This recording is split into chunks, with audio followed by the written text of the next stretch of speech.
Jake Morrison floated in his spacesuit near the massive shipyard that orbited Earth's moon. He stared at the ugliest piece of metal he had ever seen. The alien ship hung in the dock like a dead whale, its hull torn open in a dozen places. Black scorch marks covered what was left of its surface. Chunks of twisted metal drifted around it like the bones of some ancient beast. "This is what they gave us?" Jake asked into his helmet radio. His voice carried more disbelief than anger. He had been excited when the aliens first contacted Earth 50 years ago. He had been even more excited when they invited humanity to join their Galactic Federation just last month. Now, looking at this wreck, he wondered if the invitation was some kind of cruel joke. Captain Lisa Rodriguez floated up beside him. She was Earth's best naval officer, a woman who had commanded submarines before humanity even knew aliens existed. Her dark eyes studied the broken ship with the same careful attention she gave everything else. "It gets worse," she said. "Come see the inside." They drifted through a hole in the ship's side that was big enough to fly a shuttle through. Inside, the damage was even more shocking. Cables hung from the ceiling like dead snakes. The walls were covered in some kind of crystalline material that had cracked and fallen in pieces all over the floor. The bridge looked like someone had set off a bomb inside it. Pete Jackson was already there, floating near what might have been the main computer. Pete was Earth's best engineer, a man who could fix anything that had ever been built. But even he looked confused as he examined the alien technology. "The power systems are completely fried," Pete said when he saw them coming. "The engines are missing entirely. Half the life support equipment isn't even here anymore. I don't think this thing has flown in decades." Dr. Amy Carter drifted over from another section of the bridge. She was humanity's leading expert on alien technology, though that wasn't saying much since they had only been studying it for a few months. Her blonde hair was pulled back in a tight bun, and her blue eyes showed the frustration they all felt. "I've been looking at their weapon systems," Amy said. "What's left of them, anyway. The design is strange. It's like they built everything to work as poorly as possible." "What do you mean?" Lisa asked. Amy pulled out a small device that projected a hologram of the ship's original blueprints. The aliens had been kind enough to provide these, though Jake was starting to think it was just another insult. "Look at this," Amy said, pointing to various parts of the hologram. "The power runs from the main reactor all the way to the front of the ship, then back to the weapons in the rear. It's the most inefficient design I've ever seen, and the weapons themselves are spread out so they can barely coordinate fire on a single target." "Maybe they're just not very good at building ships," Pete suggested. "No." Amy shook her head. "I've studied their other technology. They're incredibly advanced. This ship was designed to be weak on purpose." Jake felt his anger growing, bad enough that the aliens had given them a wreck. But a wreck that was deliberately designed to fail? That was an insult too far. The sound of approaching shuttles made them all turn toward the main airlock. Ambassador Veltar was arriving for the official handover ceremony. The Zephyrian looked like a giant insect, with 4 arms and compound eyes that reflected light in rainbow patterns. Behind him came representatives from the other major Federation races. The Nexari delegate looked like a walking crystal sculpture, its body made of some transparent material that glowed with internal light. The Luminian representative didn't have a physical body at all, just a ball of pure energy contained in a special suit. The Verdanian looked like a walking tree, with bark-like skin and leaves growing from its arms. "Greetings, humans," Veltar said in heavily accented English. His translator device made his voice sound mechanical. "We are here to officially transfer this vessel to your species." "Transfer?" Jake couldn't keep the sarcasm out of his voice. "You mean you're giving us your garbage?" The alien representatives exchanged what might have been amused looks. The Nexari's crystal body flickered with patterns of light that Jake had learned meant laughter. "This is a Kethvar-class destroyer," Veltar continued, ignoring Jake's comment. "It represents technology, appropriate for your species' current level of development." "Appropriate?" Lisa stepped forward. Her voice was carefully controlled, but Jake could hear the steel underneath. "This ship couldn't fight off a cargo hauler." "Perhaps not in its current condition." The Luminian's energy form pulsed as it spoke. but we are confident that humanity will learn much from studying its systems. In time, perhaps in 50 or 60 of your years, you may be able to restore it to basic functionality." 50 years? Pete's voice cracked with disbelief. To fix one broken ship? "Do not underestimate the challenge," the Verdanian said. Its voice sounded like wind through leaves. "This vessel incorporates technologies that your species has never encountered. The learning curve will be quite steep." Jake watched the aliens' faces, or what passed for faces on their strange forms. They all wore the same expression of patient condescension, like adults watching children try to understand calculus. "Of course," Veltar continued, "if you find the task too difficult, we would be happy to take the vessel back. There are other ways for humanity to serve the Federation. Perhaps cargo transport or mining operations would be more suitable." The insult was clear. They expected humanity to fail. They wanted humanity to fail. This whole thing was a test designed to put Earth in its place at the bottom of the galactic hierarchy. Amy floated over to join the conversation. "What happened to this ship?" she asked. "How did it get so damaged?" "Pirates," the Nexari delegate replied. "It was destroyed in battle over 200 years ago. We have simply never bothered to repair it." "You've had a wrecked ship sitting around for 2 centuries, Pete asked. "We have many ships," Veltar said with what might have been a shrug. "This one was not worth the effort to fix." Jake felt something cold settle in his stomach. Not worth the effort to fix. That was what they thought of humanity too. A broken species not worth the effort to fix. The ceremony continued for another hour. Papers were signed, or the alien equivalent of papers. Ownership of the wreck was officially transferred to Earth. The alien representatives made speeches about cooperation and mutual benefit. They promised to check on humanity's progress in a few years, though their tone suggested they expected to find the ship still broken and the humans still struggling with the basics. Finally, the aliens left.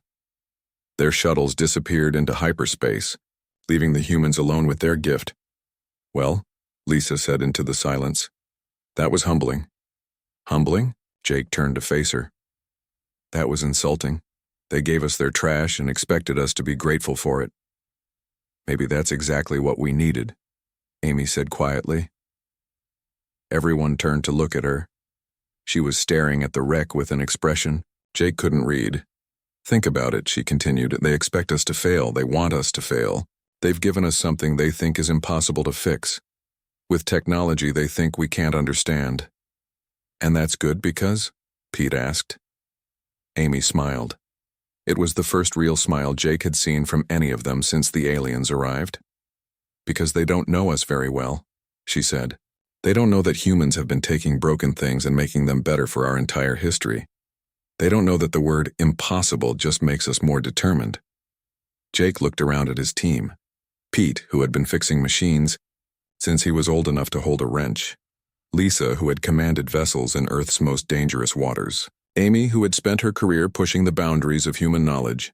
Maybe the aliens had made a mistake. Maybe they had given humanity exactly what it needed to prove them wrong. "So what do you think?" Lisa asked. "Do we try to fix their piece of junk?" Jake looked at the broken ship floating in the dock. 200 years old, deliberately designed to be weak. Impossible to repair with human technology. "Perfect." "No," he said. "We don't fix it. We make it better." 6 months had passed since the aliens left Earth with their broken gift. The shipyard around Luna now looked like a beehive of activity. Hundreds of human workers in spacesuits moved around the ship like busy ants, welding metal, installing cables, and testing new systems. Jake Morrison floated through the main entrance of what they now called the Phoenix. Captain Lisa Rodriguez had chosen the name because she said the ship would rise from its ashes stronger than before. Looking around at the transformation, Jake thought she might be right. The inside of the ship looked nothing like the wreck they had started with. Clean white corridors stretched in both directions, lit by bright LED strips. The air smelled fresh instead of stale and dead. Soft humming sounds came from hidden machinery, giving the ship a sense of life it had never possessed. "Jake, you need to see this right now," Pete Jackson's excited voice came through the communication system. "I'm down in engineering." Jake pushed off the wall and glided through corridors that buzzed with electrical power. 6 months ago, this ship had been as dead as a rock floating in space. Now it felt alive, breathing, ready for action. He found Pete standing in what used to be the engine room. The space now looked like something from a science fiction movie.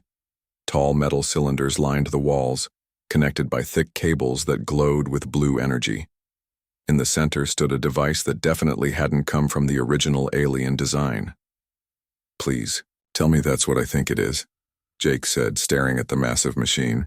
Pete grinned like a child with a new toy. Human fusion reactor, completely redesigned to work with alien power systems. But here's the really good part. Instead of following their stupid straight-line design, we built a web of connections. Power can go anywhere on the ship instantly. Jake walked around the reactor, amazed by what his team had built. The original alien ship had been designed so power traveled from the back engine all the way to the front, then back to the weapons at the rear. It was like building a car where the engine had to power the headlights before it could turn the wheels. "How much better is this than their system?" Jake asked. "About 4 times more efficient," Pete said proudly. "And that's just the start. Wait until you see what Amy discovered." They moved to another section where Dr. Amy Carter worked with a team of scientists. She stood in front of a wall covered in the same crystal material that had been throughout the original ship. But this crystal was different. Instead of being cracked and dull, it glowed with soft light and seemed to pulse like a living heart. "The crystal isn't just pretty decoration," Amy explained when she saw them coming. "It's actually part of the ship's basic structure.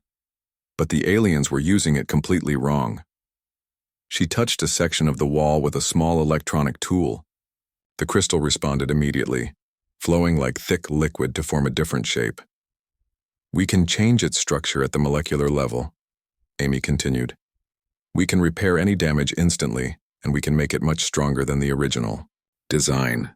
The armor on the ship is now 3 times thicker than what the aliens built, and it can fix itself if it gets hurt." Jake reached out and touched the crystal wall. It felt warm and almost seemed to respond to his hand.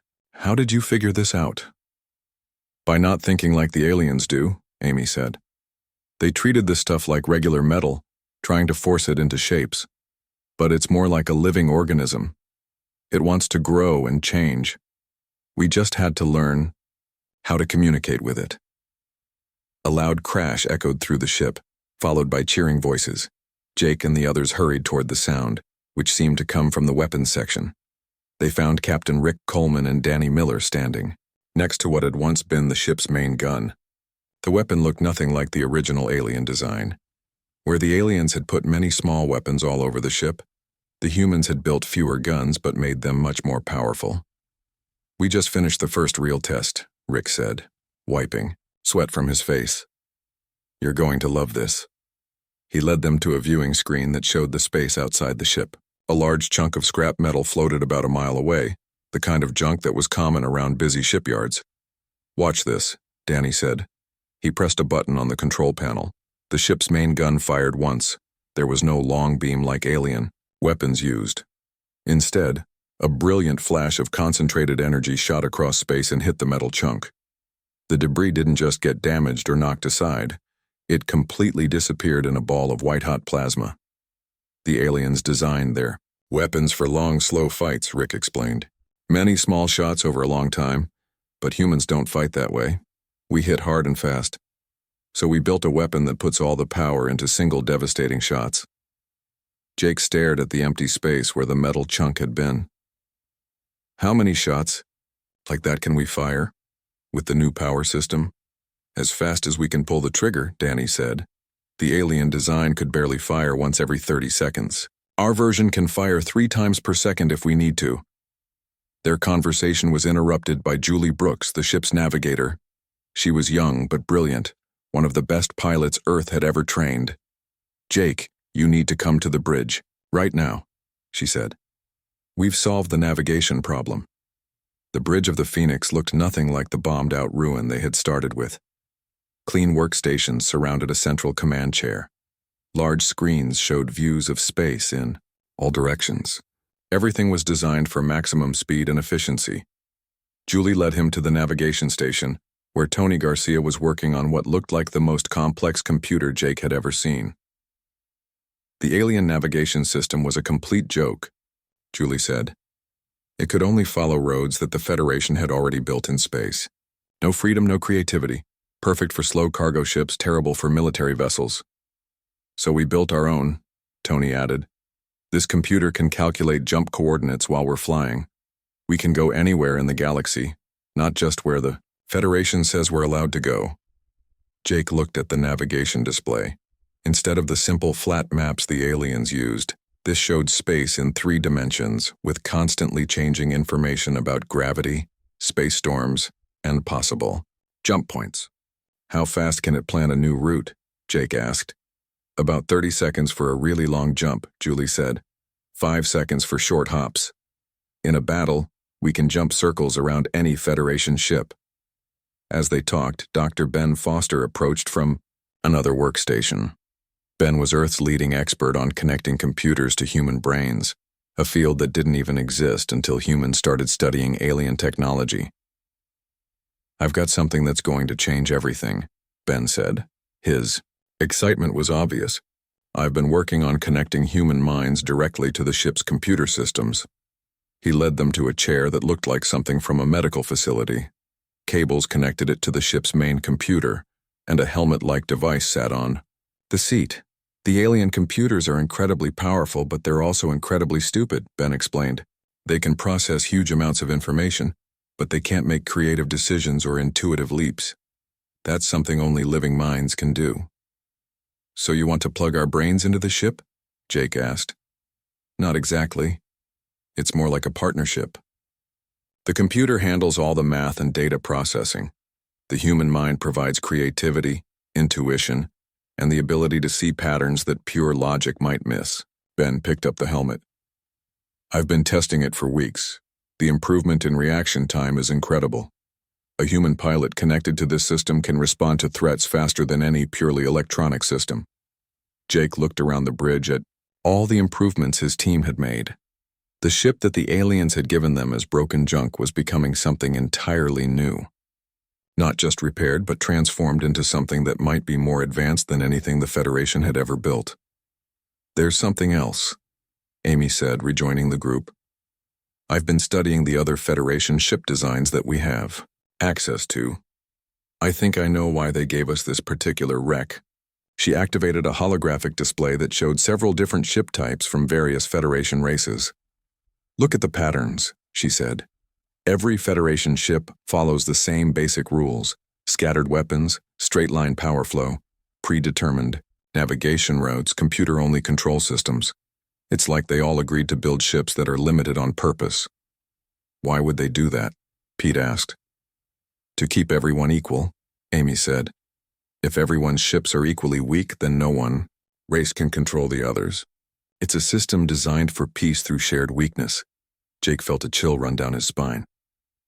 And they expected us to follow the same rules. Exactly. They gave us a ship that was broken even by their low standards, expecting us to struggle, just to make it work at their level. They never imagined we would throw out their design rules completely. The full meaning of what they had done began to sink in. They hadn't just repaired an alien ship. They had revolutionized the basic ideas of how spacecraft should work. They had taken technologies that the aliens used to keep everyone weak and turned them into tools for superiority. So what happens when they find out? Tony asked. Lisa Rodriguez chose that moment to enter the bridge. She had been in constant contact with Earth Command, keeping them updated on the Phoenix's progress. The Phoenix moved through hyperspace like a knife cutting through silk. Captain Lisa Rodriguez sat in the command chair, watching the stars streak past on the main screen. 3 weeks had passed since the alien inspection, and she was still amazed by how smoothly everything worked. The inspection had not gone well for the aliens. Ambassador Veltar and his technical team had expected to find humans struggling with basic repairs. Instead, they found a ship that was barely recognizable. The Zephyrian's compound eyes had clicked nervously as he examined the hybrid power systems. The Nexari delegate's crystal body had flickered with what Lisa now knew were patterns of alarm. They had asked many questions. They had demanded detailed explanations. They had taken extensive scans of every system. But in the end, Federation law was clear. Each species had the right to modify their own vessels as they saw fit. There was nothing the aliens could do except watch and worry. Now the Phoenix was heading toward the frontier, where the Federation maintained an uneasy border with the Drakthul Empire. Their mission was simple patrol duty, but everyone knew it was really another test. The Federation wanted to see if their revolutionary ship could actually fight. "Captain," Julie Brooks called from the navigation station. "We're approaching the drop point. Take us out of hyperspace," Lisa ordered. The stars stopped streaking and became points of light again. They were in the Beta Centauri system, where a Federation research station orbited the third planet. It was supposed to be a quiet assignment, perfect for a ship on its first real mission. "All systems normal," Pete Jackson reported from engineering. "Power at 100%, all weapons ready." Lisa smiled. The Phoenix was performing perfectly. Every system worked exactly as designed, and some worked better than anyone had dared hope. The neural interface that connected her mind to the ship's computers made her feel like she was part of the vessel itself. "Captain," Tony Garcia's voice was urgent. "I'm picking up a distress signal from the research station." Lisa's good mood vanished. "Put it on speakers." Static filled the bridge, then a panicked voice broke through. "This is Research Station Beta 7. We are under attack. Repeat, we are under attack. Drakthul's ships have entered the system. We need immediate assistance." "How many ships?" Lisa asked. Tony worked his controls frantically. Long-range sensors show 3 heavy cruisers and 12 fighters. They're closing on the station fast. Jake Morrison, serving as first officer, leaned forward in his chair. "That's a full battle group. We should call for backup." Lisa looked at the tactical display. The Drakthul ships were massive, each one twice the size of the Phoenix. Their weapons could tear apart most Federation vessels with ease. Standard protocol would be to retreat and wait for reinforcements. But the research station had 3,000 people on it. By the time help arrived, they would all be dead or enslaved. "No," Lisa said. "We're going in." "Captain," Jake's voice carried a warning. "1 ship against 15? That's suicide." Lisa stood up from her chair. Around her, the bridge. Crew waited for her decision. She could see the doubt in their eyes, the fear of what they were about to face. But she could also see something else. Trust. They believed in the ship they had built together. "Maybe it would be suicide for a Federation ship," she said. "But we're not flying a Federation ship anymore. We're flying something new. Something better." She turned to the tactical officer. "Carol Adams, bring all weapons online. Danny Miller, prepare for combat. Kevin Walsh, plot an intercept course." "Yes, ma'am," came the chorus of replies. The Phoenix accelerated toward the battle. On the main screen, the Drakthul ships grew larger. They were ugly vessels, covered in spikes and weapon ports. They looked like they were built for one purpose: to destroy everything in their path. "The station is launching escape pods," Tony reported, "but the Drakthul fighters are targeting them." Lisa felt anger burn in her chest. The reptilian warriors weren't just attacking a military target. They were murdering civilians trying to flee. "Kevin, emergency acceleration. Carol, target the fighters first." The Phoenix shot forward like a bullet from a gun. The ship's new engines pushed it to speeds that would have torn apart the original alien design. But the reinforced crystal hull held together perfectly. "Drakthul ships are turning toward us," Carol reported. "They're powering weapons." "Let them," Lisa said. "Julie, prepare for evasive maneuvers. I want a random pattern, nothing they can predict." The first enemy shots streaked past the Phoenix as it weaved through space. Lisa felt the ship respond to her thoughts through the neural interface. It was like dancing, each movement flowing naturally into the next. In range of fighters, Danny announced. "Fire," Lisa ordered. The Phoenix's main gun spoke once. Brilliant beams of concentrated energy reached across space and touched 3 Drakthul fighters. They didn't just get damaged. They ceased to exist, turned into expanding clouds of superheated gas. The enemy formation wavered. Lisa could imagine the confusion on their command decks. Federation ships didn't hit that hard. Federation ships couldn't destroy 3 targets with a single shot. Again, she ordered. Another devastating volley reached out from the Phoenix. 3 more fighters disappeared. The remaining 6 scattered, breaking formation as their pilots tried to understand what they were fighting. Heavy cruisers are moving to intercept, Carol reported. They're launching missiles. Lisa watched the tactical display as dozens of enemy missiles streaked toward them. Each one was designed to punch through Federation shields and armor. Any one of them could cripple a normal ship. Activate point defense, she ordered. The Phoenix's secondary weapons came online. Small, fast-firing guns tracked the incoming missiles with computer precision, guided by human intuition. The neural interface let Carol Adams react to threats, faster than any electronic system could manage. Explosions lit up space around the Phoenix as missiles died before reaching their target. A few got through, but they struck shields that had been reinforced with human engineering. The impacts barely registered on the ship's status display. Their turn, Lisa said. Carol, target the lead cruiser, full power. Captain, that ship has heavy armor, Jake warned. It might take several shots to penetrate. Then we'll fire several shots, Lisa replied. Danny, continuous fire mode. The Phoenix's main weapons began firing in sequence. Where Federation ships would fire once every 30 seconds, the Phoenix fired 3 times per second. Beam after beam hammered into the Drakthul cruiser's shields. The enemy ship's defenses, designed to handle the slow, steady fire of Federation weapons, couldn't adapt to the overwhelming barrage. Its shields collapsed in seconds and the focused energy beams began tearing into its hull. Target destroyed, Carol announced as the cruiser exploded. The remaining Drakthul ships were retreating now, their commanders finally understanding that they were facing something far beyond their experience. But Lisa wasn't finished. Julie, intercept course on the damaged cruiser. Kevin, maximum speed. The Phoenix shot through space like an avenging angel. The damaged Drakthul ship tried to flee, but it was too slow. The human ship caught up easily, its revolutionary engines giving it speed that no Federation vessel could match. Finish it, Lisa ordered. The cruiser died in a ball of fire and debris. The remaining Drakthul vessel, seeing the fate of its companions, jumped to hyperspace and fled. The battle was over. It had lasted exactly 14 minutes. All stations report, Lisa ordered.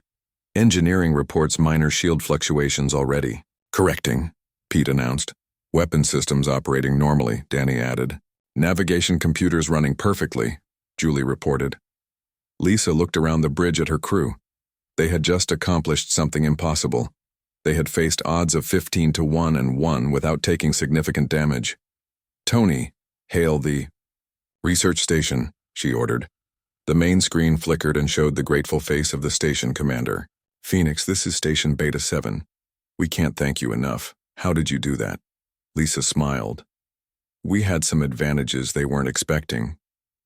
Over the next few hours, as the Phoenix helped coordinate rescue operations, word of the battle spread throughout the Federation. The reports that reached other species were met with disbelief, then alarm. A single human ship had destroyed an entire Drakthul battle group. A single human ship had demonstrated firepower and speed that made every other vessel in the galaxy obsolete. A single human ship had changed the balance of power in known space. Ambassador Veltar's emergency message reached Lisa 3 hours after the battle. His translated voice carried barely controlled panic. Captain Rodriguez, the Federation Council demands a full report on your ship's capabilities. There are concerns about the stability of galactic peace. Lisa looked at Jake, who was monitoring the communication. They both understood what the message really meant. The aliens were scared. They had given humanity a broken toy, expecting it to keep them busy and out of the way. Instead, they had handed them the tools to build the most powerful warship in the galaxy. Compose a reply, Lisa told Tony. Tell the ambassador that we followed all Federation protocols during the engagement. The Phoenix performed exactly as designed. As Tony sent the message, Lisa returned to her command chair. Through the ship's sensors, she could feel the Phoenix humming around her. Captain Lisa Rodriguez stood in the Federation Council chambers on the space station orbiting the capital world of Centauri Prime. The circular room was filled with representatives from dozens of alien species, all of them staring at her with expressions that ranged from curiosity to outright hostility. 3 months had passed since the battle at Beta Centauri. 3 months since the Phoenix had single-handedly destroyed a Drakthul battle group. The news had spread through the galaxy like wildfire, and the reactions had been swift and predictable. Ambassador Veltar rose from his seat at the Zephyrian delegation. His compound eyes reflected the chamber's lights as he spoke. The human vessel Phoenix represents a dangerous destabilization of galactic peace, he declared. Its capabilities far exceed anything previously seen in Federation space. We demand a full investigation into how humans achieved such destructive power. Murmurs of agreement rippled through the chamber. The crystalline Nexari delegation pulsed, with patterns of light that Dr. Amy Carter had taught Lisa to recognize as nervous agitation. The plant-like Verdanians rustled their leaves in what passed for worried whispers among their kind. Lisa remained standing at the center of the chamber. Calm despite the hostile atmosphere, Jake Morrison sat in the observation gallery along with the rest of her senior staff, all of them wearing their dress uniforms and trying to look diplomatic. The Phoenix was built using only technologies provided by the Federation, Lisa replied. We followed all applicable laws and regulations during its construction. But you exceeded all expected parameters, the Nexari delegate accused. Its crystal body flashed with angry red patterns. Your weapons are 3 times more powerful than our projections indicated was possible. Maybe your projections were wrong, Lisa said simply. The comment caused an uproar. Species that had been building starships for thousands of years didn't, like being told their calculations were incorrect by a race that had been in space for less than a century. Chancellor Mordek of the Luminian Collective floated forward, his energy form contained within a shimmering force field. As the current head of the Federation Council, his words carried enormous weight. Captain Rodriguez, he said, his voice carrying the sound of controlled lightning. The Federation has maintained peace for over 800 years through careful balance. Each species contributes according to their abilities and none holds overwhelming power over the others. And you think we're upset that balance? Lisa asked. We know you have, Mordek replied. Intelligence reports indicate that at least 3 member species have opened secret negotiations with the Drakthul Empire, seeking protection from what they perceive as a human threat. Lisa felt her blood run cold. The very species the Phoenix had been defending were now turning to their enemies out of fear of human capabilities. Which species? She demanded. That information is classified, Veltar said quickly. But the point remains. Your ship has created more instability in 3 months than we have seen in 3 decades. Dr. Amy Carter stood up in the observation gallery. She wasn't supposed to speak during the formal session, but Lisa nodded for her to continue. With respect, Chancellor, Amy said. Maybe the problem isn't that we built a better ship. Maybe the problem is that everyone else has been building deliberately inferior ones. The chamber erupted in angry voices. Several delegates rose to their feet, shouting protests in languages that the translation systems struggled to keep up with. Order! Chancellor Mordek's energy form flared brighter. Dr. Carter, please explain your statement. Amy walked down to join Lisa at the center of the chamber. We analyzed the design principles used by all Federation species. Every ship follows the same basic patterns: distributed weapons, linear power systems, limited navigation capabilities. It's like you all agreed to build ships that can't be too effective. That is the foundation of Federation peace, the Verdanian delegate said, its voice rustling like wind through trees. Mutual limitation prevents any one species from dominating others. But it also makes you all vulnerable to anyone who doesn't follow those limitations, Amy replied. Like the Drakthul Empire, the Drakthul have been contained for centuries, Veltar protested. Have they? Lisa asked. Because our intelligence suggests they've been building up their fleets using principles very similar to what we developed. Concentrated weapons, distributed power systems, advanced tactical computers. The chamber fell silent. Lisa could see the fear in the aliens' faces as they realized the implications. You're saying the Drakthul have been preparing for war while we've been building ships designed for peace, Chancellor Mordek said slowly. That's exactly what I'm saying, Lisa replied. And if we're right, your mutual limitation policy is about to get a lot of Federation worlds conquered or destroyed. Jake Morrison stood up in the gallery. Captain, we're receiving an urgent message from Sector Command. Lisa nodded. Put it through. The chamber's main screen flickered to life, showing Admiral Helen Price at Federation headquarters. Her face was grim. All Federation forces, this is Fleet Command. Long-range sensors have detected a massive Drakthul invasion fleet moving toward the core worlds. Estimated strength is over 200 ships. All available vessels are ordered to rendezvous at the Tau Ceti system for defensive operations. The screen went dark, leaving the chamber in stunned silence. 200 ships, the Nexari delegate whispered. We have perhaps 50 vessels in the entire sector, and most of them are built for exploration and cargo transport, not combat, Veltar added. Chancellor Mordek's energy form dimmed as he processed the information. Captain Rodriguez, how many ships like the Phoenix does Earth have? Lisa exchanged glances with her crew. They had been working on this question for months, ever since the battle at Beta Centauri proved their concepts worked. We have 5 ships operational, she said. 3 more under construction. 8 ships against 200, the Verdanian delegate said. Still impossible odds. Maybe for Federation ships, Pete Jackson said from the gallery.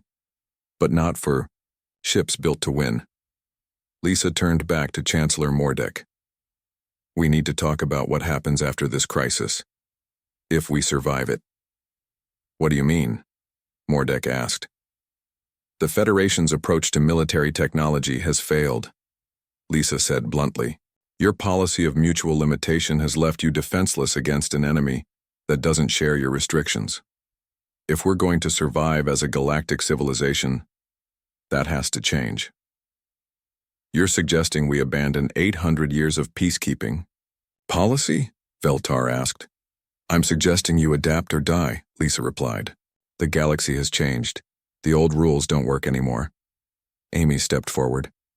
We're willing to share our innovations with all Federation species, help you upgrade your fleets, improve your defenses. But you have to be willing to accept that sometimes peace requires the ability to fight effectively. The chamber buzzed with heated discussions as delegates conferred among themselves. Lisa could see the fear and uncertainty in their faces. Everything they had believed about maintaining galactic stability was being challenged. Chancellor Mordek finally spoke. Captain Rodriguez, you and your ship are ordered to the Tau Ceti system immediately.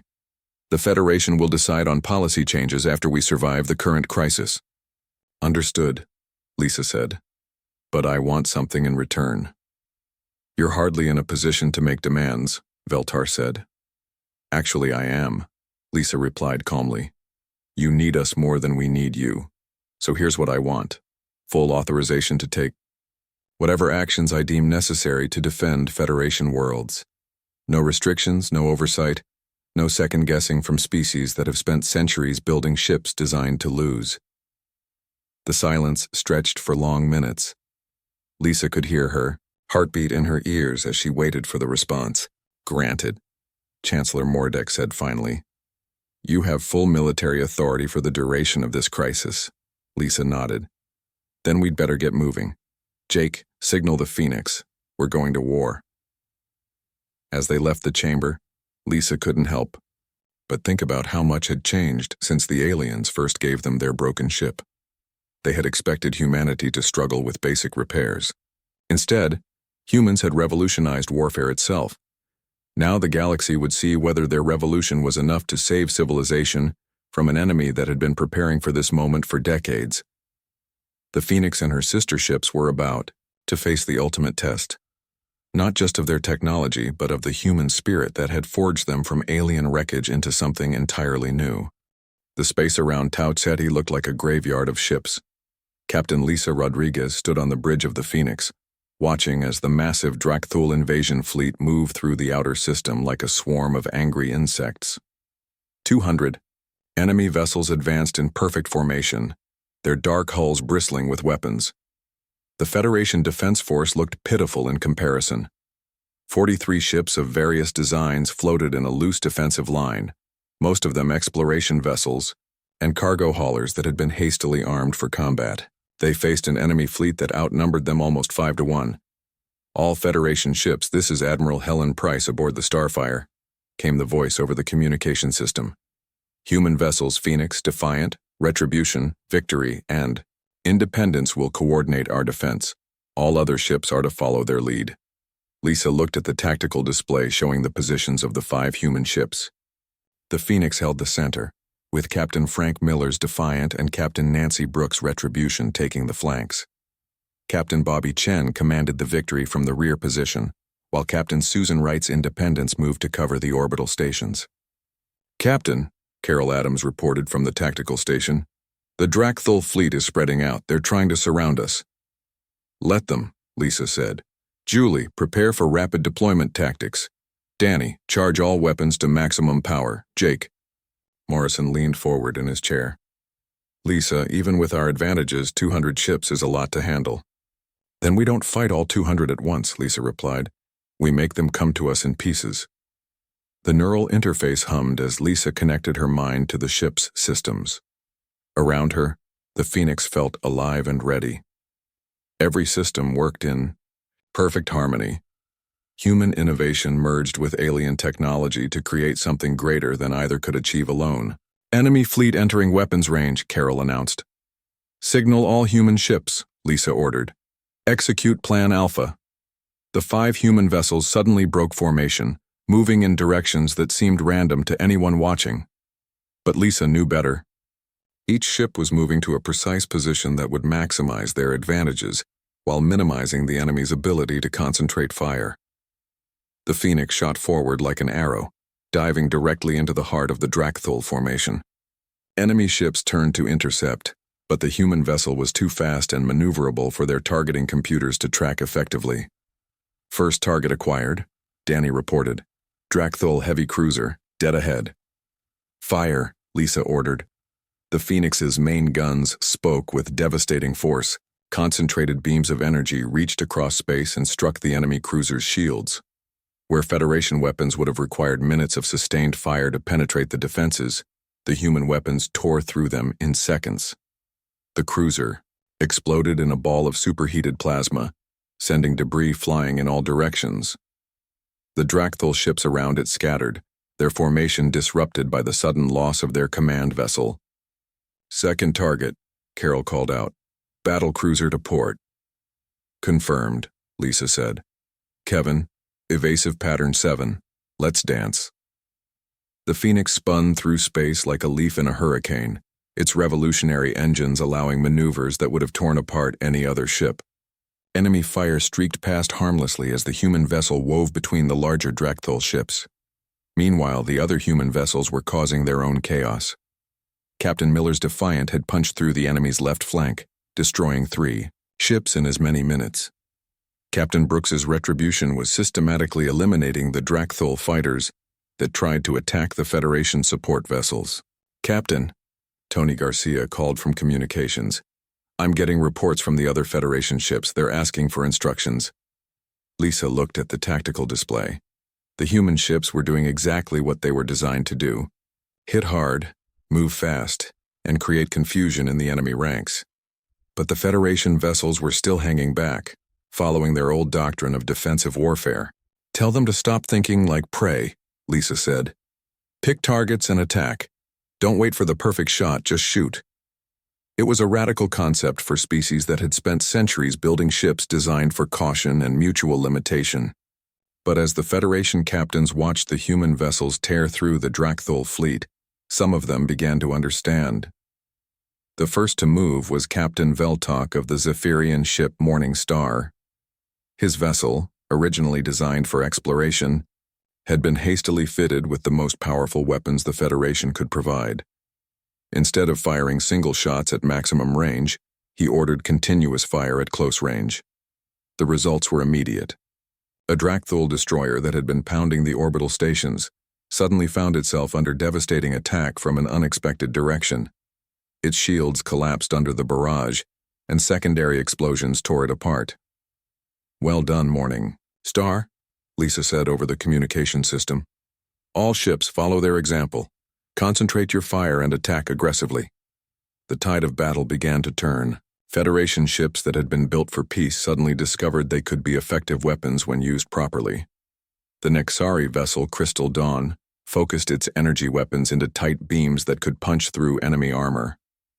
The Verdanian ship Green Growth used its advanced sensors to coordinate strikes by multiple vessels on single targets. But the real change came when the human ships demonstrated something no one had expected. Working together, they could share targeting data and coordinate attacks through their advanced communication systems. "Phoenix, this is Defiant," Captain Miller's voice came through clearly. "I've got a clear shot at their command ship if you can clear the escorts." "Copy that, Frank," Lisa replied. "Carol, target the ships protecting the Drakthul flagship. All ships, coordinated strike in 3, 2, 1, mark." 5 human ships fired simultaneously. Their combined firepower focused on specific targets, eliminated the escort vessels in a single devastating volley. The Drakthul command ship, suddenly exposed and vulnerable, tried to retreat. "Defiant, he's all yours," Lisa said. Captain Miller's ship moved into position with surgical precision. The concentrated fire from the Defiant's main guns struck the enemy flagship's engines, then its weapons, then its command section. The massive ship died without firing another shot. The destruction of their command vessel broke the Drakthul fleet's coordination. Ships that had moved in perfect formation suddenly found themselves without orders or central command. Some tried to continue the attack, others attempted to retreat, and a few simply stopped moving altogether. "All ships, press the attack," Lisa ordered. "Don't let them regroup." What followed was less a battle than a rout. The human ships, working with Federation vessels that had finally learned to fight effectively, tore through the confused enemy fleet. Ships that had seemed invincible an hour earlier were destroyed or driven off by coordinated attacks that they had no answer for. When the last Drakthul ship jumped to hyperspace in retreat, the space around Tau Ceti was filled with the wreckage of over 100 enemy vessels. The Federation fleet had lost only 7 ships, and most of those had been damaged rather than destroyed. "All ships, report status." Admiral Price's voice came over the communication system. One by one, the human captains reported in. Minor damage, depleted ammunition, but all 5 ships were operational and ready to continue fighting if necessary. Lisa looked around the bridge at her crew. They were tired, but triumphant. They had just accomplished something that would have been impossible for any Federation force using traditional tactics. "Captain," Dr. Amy Carter's voice came from the science station. "I'm detecting something interesting in the wreckage. The Drakthul ships were using technology very similar to our innovations: concentrated weapons, distributed power systems, advanced tactical computers." "So they were preparing for war," Jake said. "They knew the Federation's limitations and built their fleet to exploit them." "But they didn't know about us," Lisa replied. "They prepared for war against an enemy that fights defensively. They weren't ready for an enemy that fights to win." Over the next few hours, as rescue operations continued and damage assessments were completed, the full scope of their victory became clear. The Drakthul Empire's main invasion fleet had been destroyed. Their ability to threaten Federation worlds had been broken, possibly for decades, but more importantly, the Federation itself had changed. Species that had spent centuries building ships for peace had learned that sometimes the best way to preserve peace was to be prepared for war. Admiral Price's final message reached all Federation worlds within days. "The threat to our civilization has been eliminated by a combined fleet using new tactical doctrines developed by our human allies. We are entering a new era of galactic security." Lisa stood on the observation deck of the Phoenix looking out at the stars. The ship that had started as alien wreckage had become the catalyst for transforming an entire galaxy.